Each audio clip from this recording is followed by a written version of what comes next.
করে রক্ত দিয়ে গোড়া জুলাই সনদকে অস্বীকার করে নানান টকশো বুদ্ধিজীবীদের দিয়ে ন্যারেটিভ তৈরি করে সেটা অস্বীকার করার যে পায়তারা করা হচ্ছে, তার বিরুদ্ধে নতুন করে বাংলার মানুষ আবার ফুটে উঠেছে। সিন্ডিকেট করে বিএনপি আভ্যন্তরীণ ভাবে গণভোটে না ভোটের পক্ষে তারা ক্যাম্পেইন করেছে।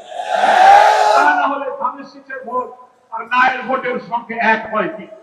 সবচেয়ে সুস্বাদু হালিম রাঁধুনি হালিম। হালিম হোক রাঁধুনি হালিম। সরকারের বিভিন্ন সংস্থার দায়িত্ব পালনরত আমার প্রিয় বন্ধুরা, আজকের এই প্রতিবাদ বিক্ষোভ থেকে আপনারা নিশ্চয়ই বার্তা পেয়েছেন। বাংলাদেশের মানুষ এক সাগর রক্তের বিনিময়ে জুলাই বিপ্লবের মধ্য দিয়ে যে নতুন বাংলাদেশের স্বপ্ন দেখেছিল, নির্বাচনে অনিয়ম, ম্যানিপুলেশন, নির্বাচন পরবর্তী সহিংসতা এবং নতুন করে রক্ত দিয়ে গোড়া জুলাই সনদকে অস্বীকার করে নানান টকশো বুদ্ধিজীবীদের দিয়ে ন্যারেটিভ তৈরি করে সেটা অস্বীকার করার যে পায়তারা করা হচ্ছে, তার বিরুদ্ধে নতুন করে বাংলার মানুষ আবার ফুটে উঠেছে।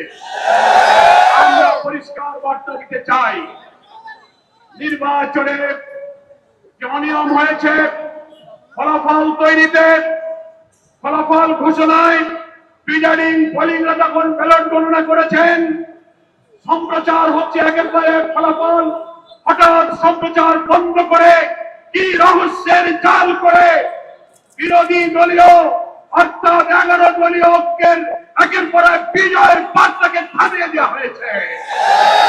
সেই রহস্য জাতির কাছে প্রকাশ করতে হবে। যে সমস্ত আসনে অনিয়মের অভিযোগ নির্বাচন কমিশনে দাখিল করা হয়েছে, নির্বাচন কমিশনকে আমরা বলতে চাই, কোন তালবাহানা না করে অবিলম্বে সেগুলোর সুবিচার এবং নিষ্পত্তি করতে হবে।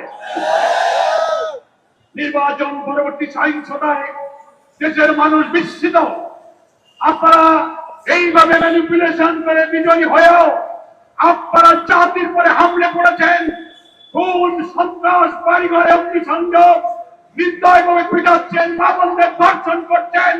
সেই দৃশ্য আমাদেরকে আবার প্রতিবাদের চিত্র মনে করিয়ে দিচ্ছে। এ ব্যাপারে আপনাদেরকে সংযত হতে হবে। আপনাদেরকে আবার বলতে চাই, জুলাই সনদের সকল ফ্যাসিবাদ বিরোধী রাজনৈতিক দলগুলো যে আমরা স্বাক্ষর করেছিলাম, সেই সনদের সমস্ত বিষয় যা গণভোটে আনা হয়েছে, বিপুল ভোটে হার জয়যুক্ত হয়েছে। দুঃখের বিষয়, বাংলাদেশের অনেক ভোট কেন্দ্রে আমরা লক্ষ্য করেছি ধানের শীষের ভোট আর গণভোটে না ভোট সমান সংখ্যক এসেছে। 500 ধানের শীষ 500 না, 1200 ধানের শীষ 1200 না। তাতে বোঝা যায় সিন্ডিকেট করে বিএনপি আভ্যন্তরীণ ভাবে গণভোটে না ভোটের পক্ষে তারা ক্যাম্পেইন করেছে। তা না হলে ধানের শীষের ভোট আর নায়ের ভোটের সঙ্গে এক হয় কি?